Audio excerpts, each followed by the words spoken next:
Right now at noon, new abortion laws for both Missouri and Kansas. We'll have what you need to know. And we're trending just a little bit warmer out there. This time the sunshine making a difference. Breezy though, but this time the wind is a good sign. We'll talk about all that in your first forecast coming up. Plus, a Missouri jury found that several professionals in the real estate industry are liable for nearly $1.8 billion in damages. Could you have been a victim? The 4 states' most watched news starts now. Good afternoon, and thank you for joining us on KOAM News at Noon. I'm Caitlin O'Shaughnessy. In today's top story, authorities in Newton County, Missouri have arrested 2 people after searching a Neosho home for drugs. It stems from a 3-month-long investigation of the property at 417 South Washington. 2 women, one 34-year-old and one 24-year-old, were arrested on active warrants. A stolen vehicle was also recovered at the property. Official charges from the case are pending. A Kansas judge says that the state can't enforce a new law on abortion pills or make patients wait 24 hours to end a pregnancy. The now blocked law required abortion providers to tell their patients that a medication abortion can be stopped using a regimen touted by anti-abortion groups. Major medical groups consider the regimen ineffective and potentially unsafe. In his ruling, the judge said abortion providers gave credible evidence the information the doctors are required to provide is medically inaccurate and inconsistent with generally accepted science. And a Missouri appeals court today ruled against summaries of abortion rights ballot measures that describe several proposed amendments as allowing dangerous and unregulated abortions until live birth. The summaries were written in Republican Secretary of State Jay Ashcroft. The judges of the court say the summaries are politically partisan. And we've got a slightly warmer day out there for us. You take a look from our camera on the roof of the Cornell Complex downtown Joplin. We've got clear skies as far as this camera can see, and we're also relatively breezy. And you can see the clear skies on the MoDOT camera, 32nd in range line, south side of Joplin as well there. Yesterday started at 25, so thankfully not quite a record, but boy, not that far off. And this is my favorite. Our high yesterday, 43.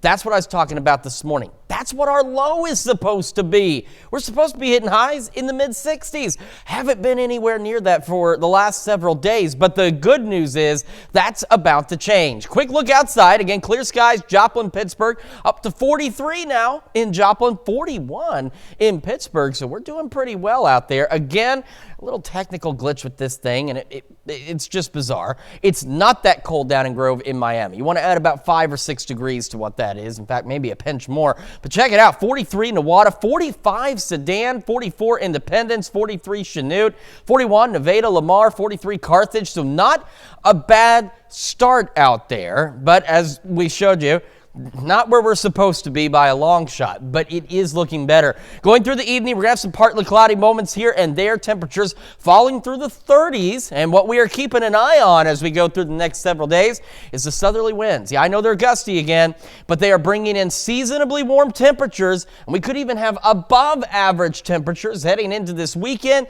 And we're still watching rain chances to build in by next week. We're going to have a complete look at your forecast and tell you just how warm it's looking to get here in a few more minutes. Caitlin? Thanks, Chris. Amid the turmoil in Israel, Joplin resident Renette Nielsen is very happy to have a welcome guest in her home. Her twin sister, who lives in Israel, arrived at the Springfield airport last night, leaving behind the Israel-Hamas war horrors. Some of you might recall the story we told 3 weeks ago. Originally from Israel and having relocated to the United States 2 decades ago, Nielsen was witnessing the daily consequences of the conflict through the lens of her twin sister, Arella. But now another chapter is starting in their lives. KOAM's Fernanda Silva has the story. Hi there. I can't wait. Time isn't moving fast enough, said the message Renette Nielsen sent to us on Monday afternoon. Her anxiety lasted all day. Well, yeah, the day moved very slow, very, very slow. I will not believe it until I actually see her here. It was almost 11 Monday night when Joplin resident could believe it. Is it real? I have to touch her, you know, I have to see if she's real. It took me a moment to realize she's here, she's safe, she's with me. I felt like she's with me, I can protect her. The 1-minute long hug had tears of relief. Just days ago, Irela was in Israel amid the ongoing war in a house without a safe room. It was only because they started to launch missiles now over Judea and Samaria, and since I don't have a safe room, I can't stay there. After 30 hours of traveling, she finally feels safe. But the relief comes with fear. I'm sad because my daughters didn't want to come. And I'm always thinking about them when they're home now, and we just got a red alert for them, and so I know, but everyone makes their own decision, you know. The hope now is for less stressful days next to her twin sister. I'm sure she slept well without waking up to, to sirens and rockets flying over. Yeah, I'm really happy to be here and have some quiet time and to relax the mind and everything. And for safety for loved ones still in Israel. In Joplin, Fernanda Silva, KOAM News. Irela plans to stay at her sister's house for several weeks.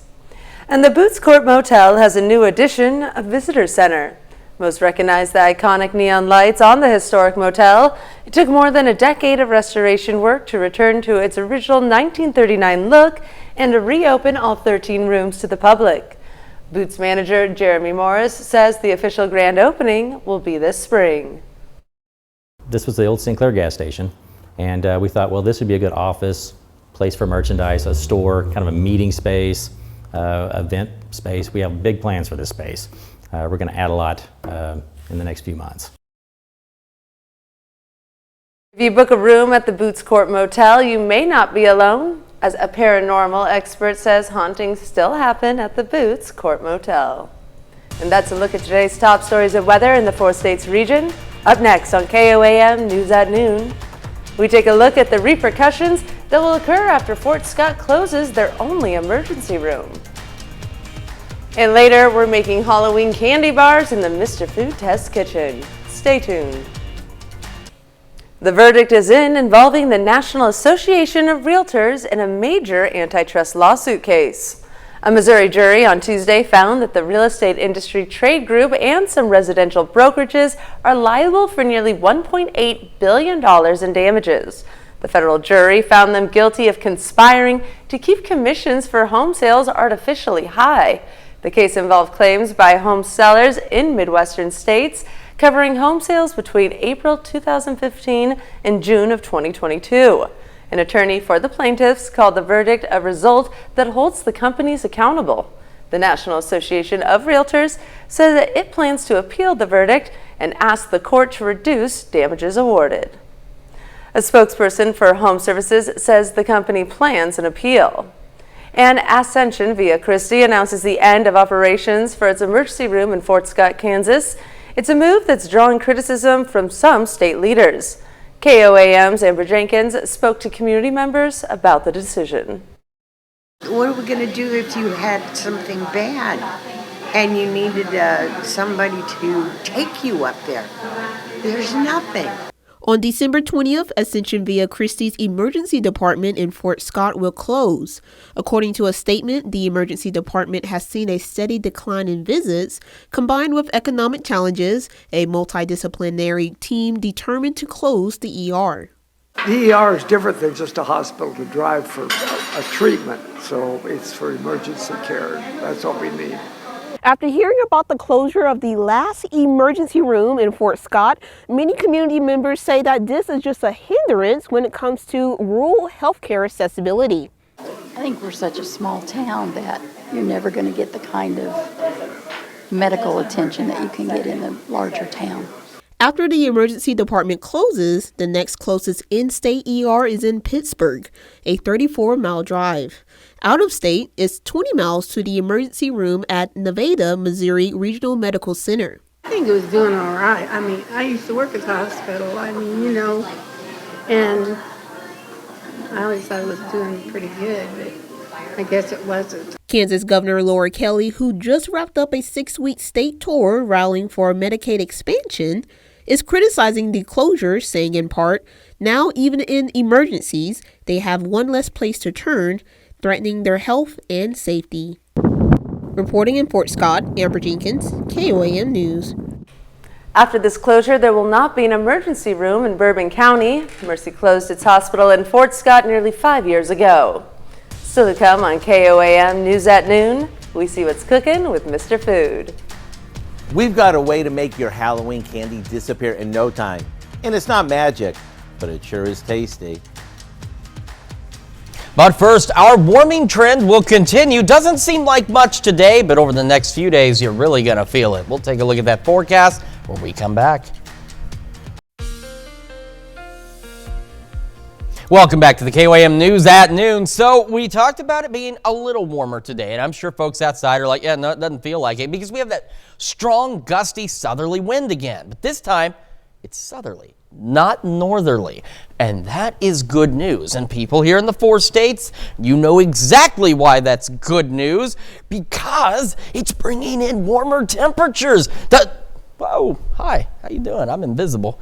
So it doesn't feel like it just yet, but it will. MoDOT camera 32nd and range line looking pretty good. Our camera on top of the Cornell complex right now is also, hi, it's like magic. One day late for Halloween. How y'all doing? It's good to see you. Clear skies, Cornell complex, downtown Joplin looks great out there, but check out the flags. Blowing pretty hard in those gusty southerly winds with the warm weather on the way. KDOT camera 69 East 520th Avenue south of Pittsburgh also showing us plentiful sunshine out there. Look at this. Absolutely gorgeous.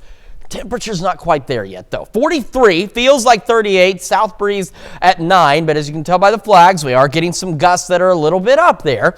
Over on the Kansas side of things, obviously sunny, 41, south-southwest breeze at 9, making it feel like 35 in Pittsburgh. So I know it still feels cold, but it won't for much longer. All right, so today, again, a little bit warmer, 48, sunny skies, so mid to upper 40s. South breeze 5 to 10. It's going to be picking up, and those gusts will continue to increase as we head into the evening hours, gusting upwards of 20, but they stay out of the south. Could have a few clouds here and there, otherwise not bad, and then no, it's cold. Believe me, I'm not crazy. I know 33 is cold, but it beats the 19 that we were at 5 o'clock this morning as well. So it's a little bit warmer, one day at a time. Gusty south winds continue, 10 to 20, up to 25, but our warming trend continues tomorrow. Partly cloudy skies going up into the mid, even upper 50s. So as you know, we're supposed to be in the mid 60s on average. Wait until you see how average things start to get here. We go into our Friday, sunny skies, low 60s, so we're pretty close to average. By Saturday, we're above average also. And I want to make sure I remind you each day until we get there, set your clocks back 1 hour. You've earned the extra hour of sleep. Let's make sure we don't forget about it. And then look at Sunday, low 70s. Now, I know we were expecting rain this weekend, but right now, looks like our rain system's going to be delayed by a couple of days, but it's still coming. And it'll get here by next week. So Monday, Tuesday, Wednesday of next week, we will have some rain chances out there that'll also cool the temperatures down a bit, but not as significantly so as this system this past weekend did for us. So we might be a little below average here and there, but otherwise not bad. Upper 50s to low 60s out there. And take a look. Two of my favorite things are overnight lows Saturday and Sunday night in the mid to upper 50s. It's going to feel like shorts weather at 5 a.m. versus the 19 degrees we've been used to.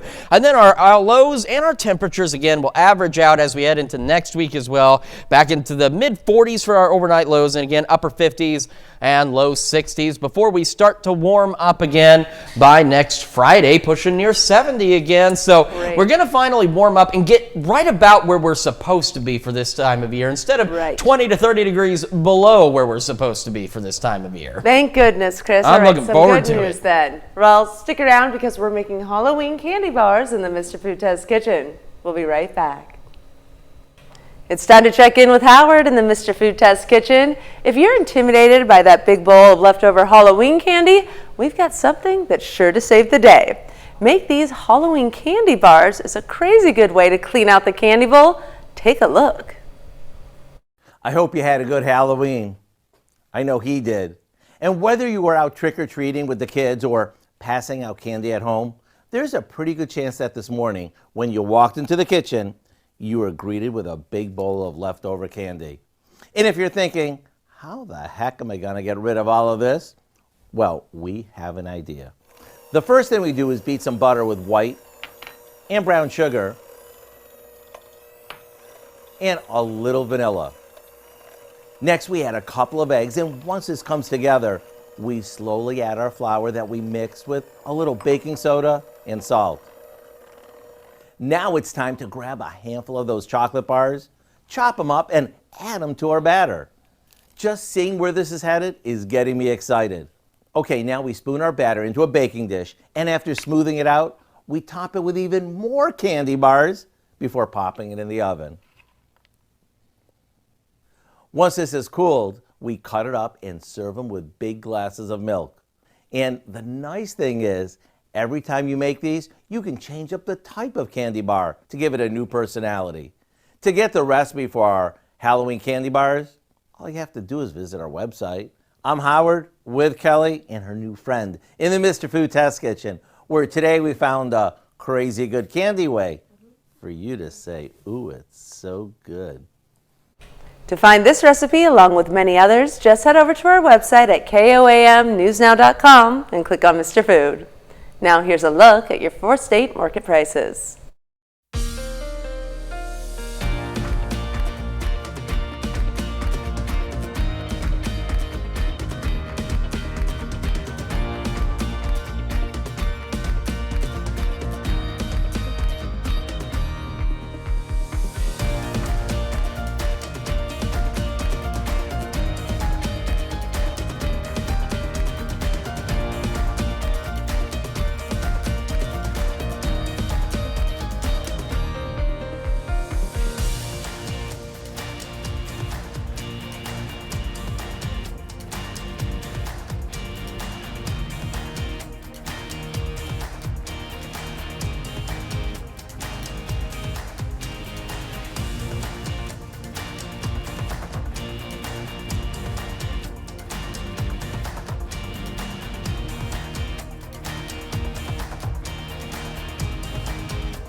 All right, so again, a little warmer today, upper 40s, little warmer tomorrow, mid 50s, and then we start looking a lot better, pushing into the low 70s by Sunday. Don't forget to fall back on Saturday. Shower chances building in and kick off next week, and temperatures down a little bit, but still nowhere near as bad as they have been here lately. All right, we'll take it. And Dow, what do you have for us tonight? Well, at 5, lung cancer is the second most common cancer, and it remains the leading cause of cancer deaths in the U.S. Well, now the American Cancer Society is updating its screening guidelines to try to save more lives. Plus, Missouri State Auditor confirms the office is moving forward with auditing the city of Joplin, and Joplin Memorial Run organizers talk about the future of that event. Hope you'll join us for those stories. A lot more, of course. It's coming up today on KOAM News at 5. And that's the news for now. Thank you for joining us on KOAM News at Noon. Have a great rest of your day.